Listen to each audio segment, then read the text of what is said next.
Halo dan selamat datang kembali. Kami sangat senang Anda bisa bergabung bersama kami hari ini.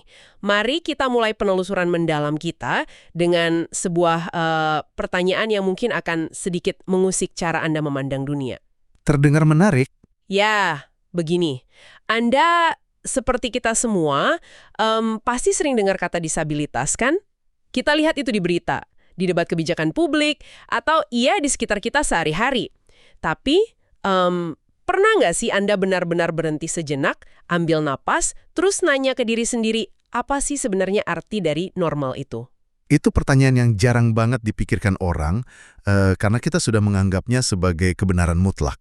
Betul sekali. Maksud saya, siapa sih yang duduk di suatu tempat dan nentuin kalau sebuah tubuh atau pikiran itu sempurna, sementara yang lain dianggap cacat. Nah, hari ini kita akan membongkar sebuah buku yang luar biasa provokatif, judulnya Contours of Ableism, Production of Disability and Abledness, karya Fiona Kumari Campbell. Buku yang sangat penting. Banget. Dan misi kita di diskusi mendalam ini agak berbeda. Kita nggak sedang membedah orang dengan disabilitas, melainkan kita akan membedah standar kenormalan itu sendiri, sebuah konsep tak kasat mata yang disebut sebagai ableism. Ini adalah sebuah pergeseran sudut pandang yang sangat radikal, tapi di saat yang sama sangat penting bagi Anda yang mendengarkan. Selama ini kan, lensa masyarakat kita selalu diarahkan pada disabilitas sebagai sebuah masalah. Atau kayak kerusakan yang harus segera diselesaikan gitu ya? Campbell ini, kita diajak untuk memutar lensa kamera tersebut 180 derajat. Kita akan melihat ke dalam diri masyarakat kita sendiri, kita menelusuri bagaimana sistem hukum, teknologi, dan bahkan media massa yang kita konsumsi secara aktif memproduksi ide tentang tubuh yang sempurna. Dan itu terjadi secara diam-diam. Sangat diam-diam. Standar ini bekerja layaknya sinyal radiofrekuensi rendah, terus memancar, menembus setiap aspek kehidupan kita, dan tanpa kita sadari, mendikte cara kita semua menilai harga diri kita. Oke, mari kita bedah ini.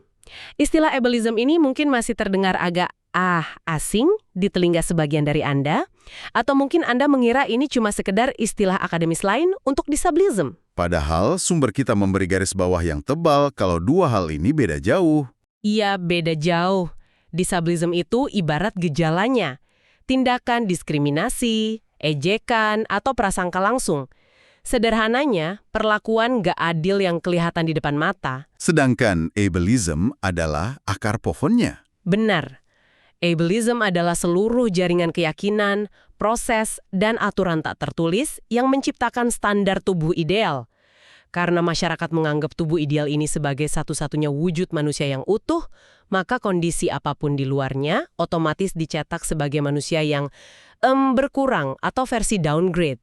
Yang sangat memukau di sini adalah bagaimana Campbell meminjam konsep dari sosiolog Bruno Latour untuk membongkar cara kerja ableism ini.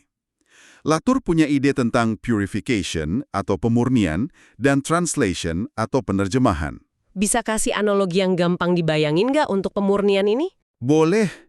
Bayangkan masyarakat kita ini seperti kotak bento khas Jepang. Masyarakat modern sangat terobsesi untuk menciptakan kompartemen atau zona ontologis yang terpisah kaku. Ada kotak khusus untuk manusia normal dan kotak lain untuk yang tidak normal. Semuanya harus rapi, tidak boleh bercampur. Itu proses pemurnian. Padahal di dunia nyata, kehidupan kita itu sama sekali bukan kotak bento kan? Lebih mirip nasi campur. 100% mirip nasi campur. Semuanya saling bersinggungan, numpuk, dan batas-batasnya itu kabur banget. Itu poin utamanya. Di dunia nyata selalu terjadi proses penerjemahan. Kehidupan itu cair, penuh hibrida, dan garis antara siapa yang sehat dan sakit itu selalu bocor. Tapi masyarakat kita nggak suka kebocoran itu. Benar. Demi mempertahankan ilusi bahwa kenormalan itu nyata, sistem ableism kita bekerja layaknya petugas kebersihan yang panik. Sistem ini terus-menerus mencoba mengelap kebocoran itu, memaksa semuanya kembali ke kotak bento masing-masing. Memikirkan betapa melelahkannya menjadi petugas kebersihan itu membawa kita pada realitas kehidupan Anda sendiri. Coba Anda refleksikan rutinitas hari-hari. Berapa banyak energi fisik dan mental yang kita habiskan setiap hari cuma untuk meniru wujud warga negara ideal ini? Banyak sekali pastinya. Kita dikondisikan untuk selalu produktif, selalu bugar, pantang terlihat lelah apalagi rapuh. Kita semua seolah lagi ikut pertunjukan teater raksasa untuk terlihat able atau mampu. Padahal standar ableism yang sempurna ini pada dasarnya cuma fatamorgana. Iya, nggak ada satupun manusia yang bisa mencapainya selamanya. Pada akhirnya, kita semua pasti akan menua, jatuh sakit, atau fungsi tubuh kita akan menurun. Obsesi terhadap kenormalan ini sebenarnya mengurung kita semua dalam standar yang mustahil. Jika kita hubungkan hal ini dengan gambaran yang lebih besar, dampak psikologis dari fata morgana ini sangat merusak. Ableism bukan cuma tekanan dari luar, seperti orang yang menatap sinis di jalan. Justru yang paling berbahaya adalah ketika standar itu ditelan mentah-mentah, diinternalisasi, dan jadi musuh di dalam selimut. Menarik. Buku ini membandingkannya dengan sesuatu yang cukup relevan ya? Ya, buku ini menarik paralel yang brilian dengan critical race theory atau teori ras kritis. Dalam rasisme sistemik, kelompok minoritas seringkali menyerap kebencian dari luar dan mengubahnya jadi penolakan terhadap diri sendiri. Ableism internal bekerja persis seperti itu. Jadi individu dengan disabilitas diajarkan oleh masyarakat untuk memandang tubuh mereka sendiri sebagai sesuatu yang salah. Betul, atau kurang berharga. Beban psikologisnya benar-benar di luar nalar. Karena dunia ini begitu mendewakan kenormalan, banyak orang akhirnya merasa terpaksa ngelakuin strategi yang disebut passing.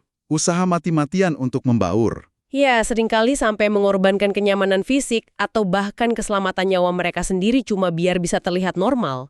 Selain itu ada juga yang disebut defensive othering. Ya, itu respons yang cukup menyedihkan. Sangat menyedihkan.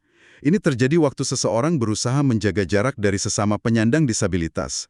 Seolah mereka mau kirim pesan ke kelompok mayoritas, lihat, saya memang punya kekurangan, tapi saya nggak cacat seperti mereka, tolong terima saya. Itu kesaksian di dalam sumber kita yang merangkum keputusasaan ini dengan sangat tajam.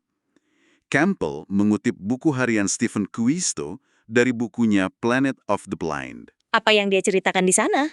Kuisto menceritakan rasa malu yang begitu pekat terhadap kebutaannya sendiri. Saking gak inginnya dia terlihat sebagai orang buta di depan umum, dia sering berjalan cepat menyusuri jalanan tanpa menggunakan tongkat peraba sama sekali. Astaga, berjalan cepat tanpa tongkat dalam kondisi buta total? Itu kan sama saja mempertaruhkan nyawa setiap kali keluar rumah. Benar-benar mempertaruhkan nyawa. Dan dia melakukan itu semata-mata untuk menyangkal realitas tubuhnya sendiri demi memenuhi tuntutan masyarakat. Bayangkan berapa besar energi emosional yang terkuras habis setiap pagi cuma untuk pakai topeng kenormalan ini. Narasi Kuisto membuktikan kalau ableism itu sebuah tirani yang melukai jiwa seseorang dari dalam. Setuju. Dan ketika jiwa seseorang terluka oleh struktur sosial seperti ini, pelarian rasionalnya tentu adalah mencari keadilan. Nah, ngomongin soal keadilan, logikanya hukum seharusnya jadi pelindung kita kan? Tapi anehnya, kalau kita nengok ke ruang sidang, realitasnya malah bertolak belakang. Bagaimana sih sebenarnya hukum mendefinisikan disabilitas itu? Sayangnya, tidak selalu dengan kacamata perlindungan hak asasi. Betul, bukannya nggak sih jaminan hak asasi tanpa syarat, hukum seringkali memaksa seseorang untuk membuktikan kalau mereka menderita. Untuk dapat perlindungan, seorang penyandang disabilitas seolah wajib memerankan karakter korban yang malang. Kalau mereka masuk ruang sidang dengan kepala tegak dan bangga, Hukum malah kebingungan dan gagal mengenali mereka sebagai pihak yang butuh dilindungi. dan kebingungan hukum ini bersumber dari pandangan medis modern yang melahirkan konsep problematik yang disebut disabilitas tentatif atau disabilitas yang sifatnya sementara. Gimana maksudnya sementara? Di mata biomedis dan hukum kita, tubuh yang disabilitas tidak dilihat sebagai variasi alami manusia seperti warna mata atau tinggi badan. Mereka melihatnya sebagai tubuh yang sedang dalam status pending, menunggu untuk diperbaiki. Jadi dianggap kayak error sementara yang wajib disembuhkan secepatnya gitu. Tepat. Ini memunculkan sebuah pertanyaan penting dalam dinamika sosial kita. Apakah seorang penyandang disabilitas memiliki kewajiban hukum atau moral untuk menyembuhkan kondisi mereka? Sumber kita mengulik sejarah kasus terkait Americans with Disabilities Act atau ADA di Amerika Serikat. Apa yang ditemukan pengadilan di sana? Pengadilan mulai memutuskan bahwa jika seseorang menggunakan alat bantu, entah itu obat pengatur mood, kacamata tebal, atau kaki prostetik, dan alat itu membuat mereka berfungsi mendekati standar normal, maka di mata hukum, mereka tidak lagi dikategorikan memiliki disabilitas. Tunggu, jadi maksudnya kalau mereka berhasil beradaptasi pakai alat bantu, status disabilitas mereka langsung dicabut. Persis. Dan ironisnya, begitu status itu dicabut, mereka kehilangan hak perlindungan dari diskriminasi kerja. Itu si jebakan Batman yang kejam banget. Masyarakat dan hukum maksa Anda kelihatan normal, tapi pas Anda berhasil meniru kenormalan itu dengan teknologi, hukum balik badan dan bilang, bagus, kamu udah normal, sekarang kami nggak perlu lindungin kamu lagi. Itulah cara kerja hukum yang terjebak dalam ableism. Kita sebenarnya lagi nyentuh garis batas yang sangat filosofis antara tubuh biologis manusia dan teknologi. Garis batas yang sekarang semakin kabur. Ya, buat orang awam, alat bantu itu kan cuma benda mati, cuma alat pakai. Tapi bagi banyak individu, maknanya jauh lebih radikal. Buku ini ngangkat kisah sosiolog Rod Michalko dan anjing penuntunnya, Smokey. Michalko sama sekali tidak melihat Smokey sebagai sekedar alat navigasi. Dia menggambarkan hubungan mereka dengan konsep alone together atau sendiri bersama. Identitasnya yang utuh baru terbentuk saat mereka bersama, kan? Tepat. Atau contoh yang lebih familiar buat Anda, mendiang fisikawan Stephen Hawking, di mana sebenarnya titik akhir dari Hawking sebagai manusia dan titik awal dari mesin suara atau kursi rodanya. Kalau kita memakai kacamata eksistensial, mesin itu bukan objek eksternal yang terpisah. Mesin itu adalah bagian dari Hawking. Tanpa kursi roda dan sintesis suara itu, isi kepalanya yang brilian gak akan pernah menyentuh peradaban kita. Teknologi itu menjadi perpanjangan langsung dari keberadaannya. Dan penyatuan yang makin mulus antara manusia dan mesin ini ngantar kita ke perbatasan ekstrim yang penuh intrik etika, yaitu gerakan transhumanisme. Gerakan yang sangat ambisius. Sangat. Kita ambil contoh grup kayak Extropy Institute. Mereka sangat percaya kalau umat manusia nggak punya alasan buat pasrah pada batasan biologi bawaan. Mereka dorong penggunaan teknologi super canggih seperti nanoteknologi, modifikasi genetika, sampai integrasi pikiran dengan AI untuk mengevolusikan kita melampaui wujud manusia biasa. Mereka ingin menciptakan manusia hibrida atau post-human. Catatan kecil untuk Anda pendengar ya, kita di sini sama sekali nggak sedang menghakimi apakah transhumanism ini mukjizat atau mimpi buruk fiksi ilmiah, kami hanya melaporkan apa yang ada di sumber. Yang menarik untuk dibedah adalah paradoks besar di balik perdebatan tersebut. Analisis Campbell tentang paradoks ini tajam sekali. Gerakan transhumanism sering bicara soal menghilangkan kelemahan dan disabilitas melalui enhancement atau peningkatan kemampuan. Terdengar mulia pada awalnya. Tapi ada implikasi logis yang tersembunyi. Betul. Jika mereka berhasil menetapkan standar baru, di mana manusia normal adalah yang kebal penyakit secara genetik dan punya kognisi super cepat, apa yang terjadi pada kita yang tidak di-upgrade? Tubuh alami kita otomatis dianggap kurang. Secara otomatis, semua tubuh alami kita saat ini akan jatuh ke dalam kategori cacat.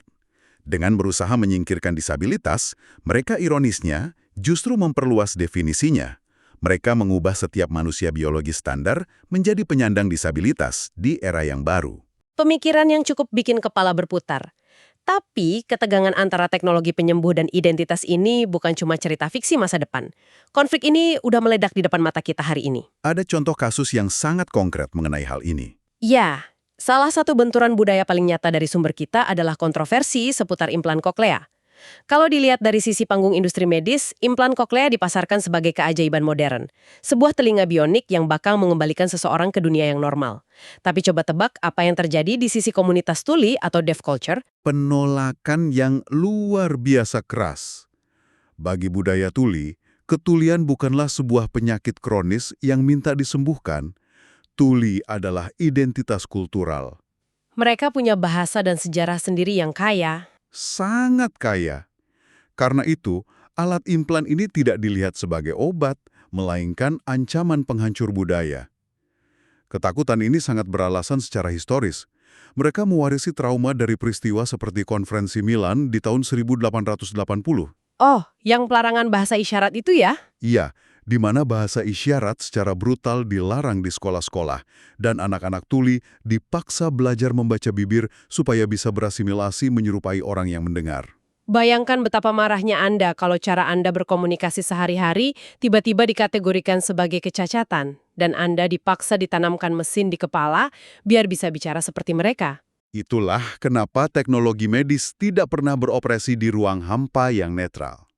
Implan tersebut berfungsi sebagai instrumen asimilasi sosial. Ini tentang mengubah tubuh pasien agar muat dan patuh pada dunia yang didominasi budaya mendengar. Ngomongin soal sistem nilai yang dipaksakan, kita harus bahas satu kasus nyata yang dramatis banget dari sumber kita. Kisah Clint Holem. Kasus transplantasi yang sangat fenomenal. Buat Anda yang ngikutin berita di akhir 90-an, nama ini mungkin nggak asing. Holem adalah pasien transplantasi tangan pertama di dunia. Latar belakangnya mantan narapidana. Operasinya rumit luar biasa dan dirayakan sebagai kemenangan epik dunia bedah. Tapi plot twist-nya benar-benar di luar dugaan medis. Apa yang terjadi pasca operasi? Beberapa waktu setelah operasi, Holem ngalamin penolakan psikologis yang parah. Dia ngelihat tangan donor yang dijahit ke lengannya itu bukan sebagai bagian dari dirinya, melainkan sebagai benda asing yang mengerikan. Otaknya secara fundamental menolak integrasi itu. Tangan itu terasa seperti mayat yang menempel di tubuhnya. Persis. Karena siksaan psikologis itu, dia ngambil keputusan menggemparkan. Dia datang lagi ke dokter dan minta tangan hasil keajaiban medis itu diamputasi lagi. Dan Anda tahu reaksi media? Mereka ngamuk. Holem dihujat sebagai orang yang nggak tahu berterima kasih. Reaksi media yang beringas itu adalah bukti empiris bagaimana dogma biomedicalism menguasai pikiran kita. Kenapa publik marah? Karena Holem berani merobek skrip narasi masyarakat. Skrip di mana pasien harus selalu jadi pihak yang bersyukur diselamatkan oleh sains. Benar. Aturan mainnya mengharuskan pasien patuh menerima apapun dari sains. Ketika Holem secara tidak langsung menyatakan bahwa hidup dengan lengan amputasi lebih otentik bagi dirinya daripada tangan orang mati yang dipaksakan, dia menghancurkan fantasi kesempurnaan medis itu. Dan dia langsung dilabeli sebagai subjek yang menyimpang dan pembangkang. Ini bukti nyata kalau penyandang disabilitas berani menolak diperbaiki sesuai standar masyarakat, masyarakat bakal ngehukum mereka dengan kejam. Sebuah realitas sosial yang sangat pahit. Jadi, apa makna dari semua ini? Kita udah lakuin perjalanan panjang hari ini, menyelami teori sosiologi yang rumit, membaca buku harian yang menyayat hati, sampai lihat benturan di meja operasi. Kesimpulannya menuntut kita untuk introspeksi. Ya, inti sari dari penelusuran mendalam kita ini adalah teguran keras. Mengubah cara kita memandang disabilitas berarti kita harus mengubah cara kita mengagungkan kesempurnaan dan teknologi. Ableism bukan hanya sistem yang menyakiti penyandang disabilitas. Lebih dari itu, ableism adalah penjara yang mengurung kita semua dalam standar yang mustahil. Dan sebagai penutup, mari kita tarik diskusi ini ke masa depan Anda. Ini adalah pemikiran provokatif terakhir untuk Anda bawa pulang. Tadi kita menyinggung arah pergerakan transhumanisme. Silahkan dibayangkan. Bayangkan, jika suatu hari nanti, teknologi peningkatan kognitif dan fisik menjadi sebuah kewajiban di tempat kerja atau masyarakat, dan hanya mereka yang mampu membelinya yang bisa mendapatkannya. Apakah kita pada akhirnya akan menciptakan bentuk disabilitas massal yang baru, sebuah dunia di mana menjadi sekadar manusia biasa adalah sebuah kecacatan? Wow, sebuah prospek masa depan yang bikin merinding, tapi juga memaksa kita untuk menghargai apa artinya menjadi manusia yang rentan hari ini. Kami sangat berterima kasih kepada Anda karena telah ikut serta dalam diskusi mendalam ini. Harapan kami, obrolan ini membekali Anda dengan lensa baru untuk terus mempertanyakan dunia di sekitar Anda. Jangan pernah berhenti penasaran, dan sampai jumpa di penelusuran berikutnya.